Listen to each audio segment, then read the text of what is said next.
Hey everyone, it's Courtney from Dandelion Branding and welcome to our channel, or welcome back if you are back.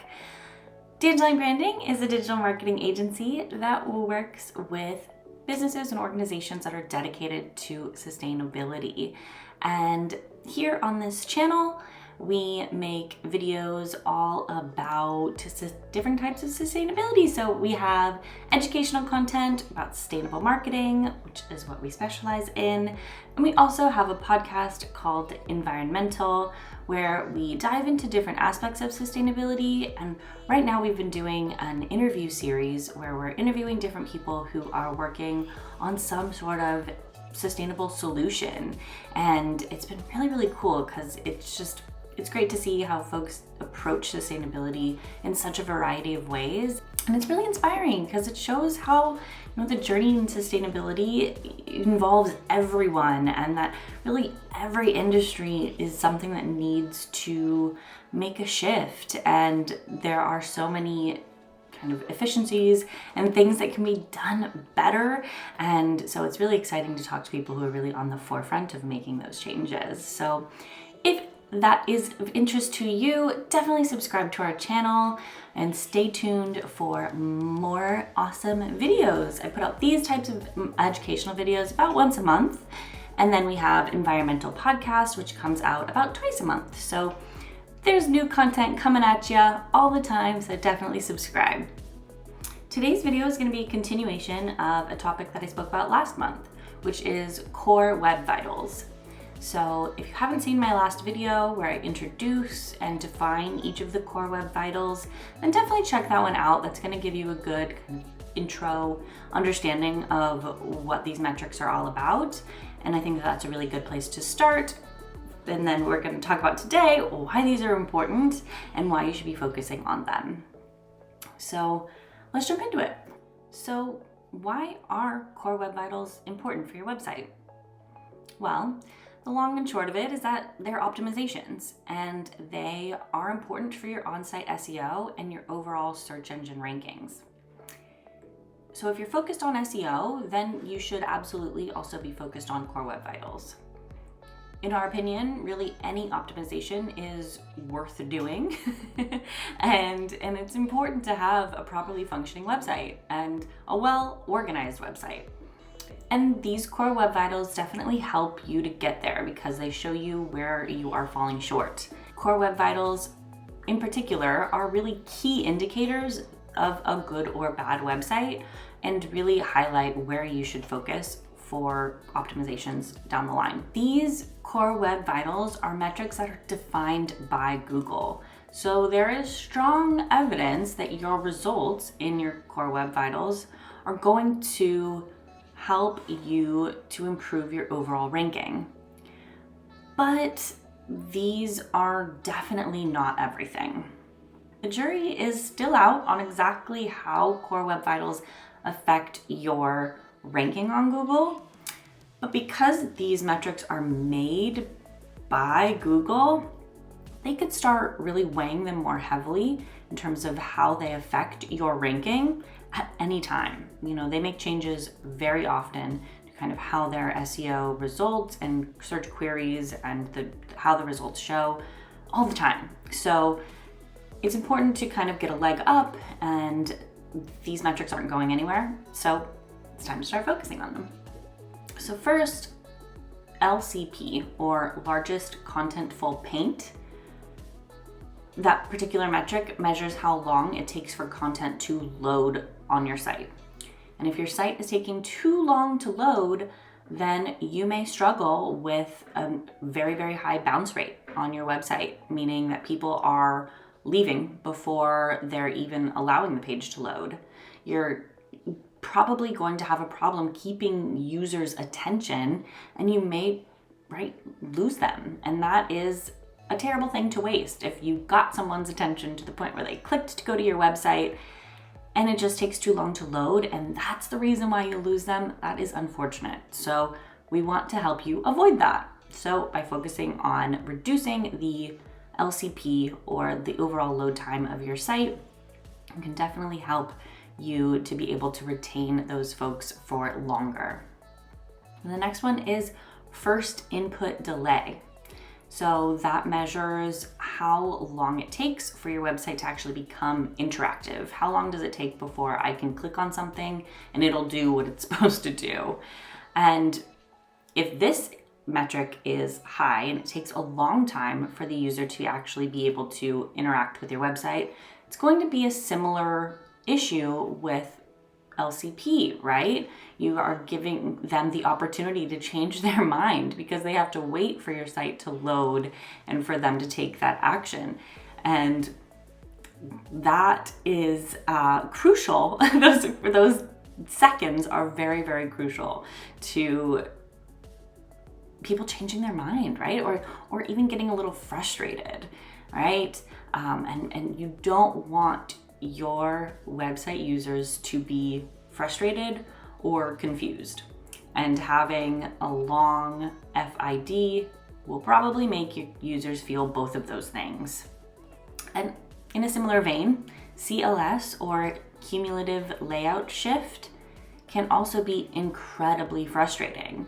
This is one that I have experienced personally, and I remember distinctly when getting so frustrated when a site would load what I thought was it was fully loaded, and then I go to click on something, but then the page shifts down and I accidentally click on something that I didn't intend to.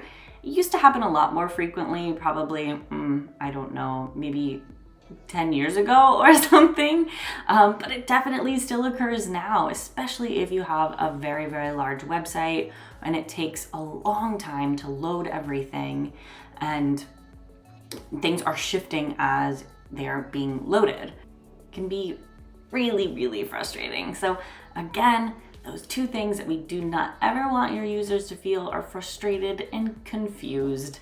And honestly, if things are moving and shifting as people are trying to interact with your page, it is very likely that they are going to feel both of those things and could just close out of the site, or it'll definitely put your business in a bad light, right? That's not going to reflect well on your organization if your website is not strong and quick and clear and concise. You're going to lose out on users who were otherwise interested in your goods or services. The key takeaways here for why these Core Web Vitals are important are that from an SEO perspective, Core Web Vitals play a role in your overall rankings. And if you are scoring poorly on all of them, it's going to negatively affect how your site ranks. And so if you're focused on SEO and you're putting all of this work into, keyword research and making sure your pages have nice headings and all of the things, that's fantastic. But if your website is not optimized to actually show that to people in a quick and clear manner, all of that work is kind of going down the drain. These Core Web Vitals are really only 3 out of hundreds of thousands of different ranking factors that Google takes into consideration when it shows the results for any particular search query. But they're fantastic indicators that something might be wrong with your site that could affect overall user experience. There's a couple ways of looking at it, right? So focusing on SEO on your site, keyword research, all of that good stuff, and not focusing on Core Web Vitals could leave your users having a really bad experience. You might be getting traffic, but they all leave immediately or they don't take action on your site. The flip side, though, is that just focusing on Core Web Vitals without doing all of the other keyword research and working on growing your organic traffic, having high scores in your Core Web Vitals is not going to get you to the top spot on Google. That alone is not going to do it.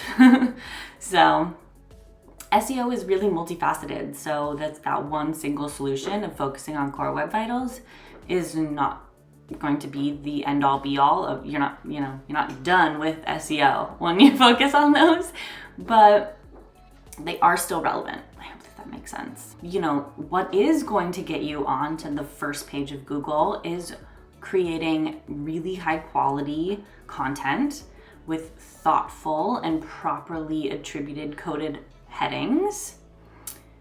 That's a good place to start. Then expanding out to additional related keywords and again, creating incredible content for all those keywords. Keeping an eye on search queries and how people are finding you. Watching for, what keywords are getting you impressions, but, or what's bringing in actual traffic. That paired with optimizing your website and focusing on these core web vitals, really ensuring that you have a quick, clean, clear website, that is what's going to get you ranking. It is definitely something that you should focus on. Those core web vitals are absolutely going to provide you insight with how you can make your website better. And it's great to see that Google is releasing this information because it gives you a leg up.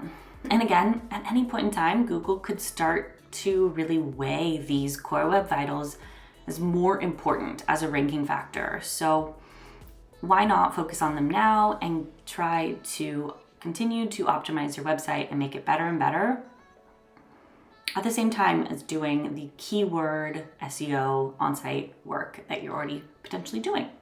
So they work hand in hand. Website optimization should absolutely be something that you are considering as important as SEO because it essentially is. So I hope that this was helpful. I hope that this just put it into a kind of a more personal perspective, and that, these numbers might be intimidating and scary and weird and the terminology is another language, but if you're focused on SEO and trying to get traffic to your site, these core web vitals are absolutely important to be focused on as well.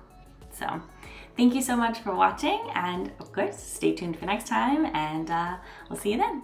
Bye.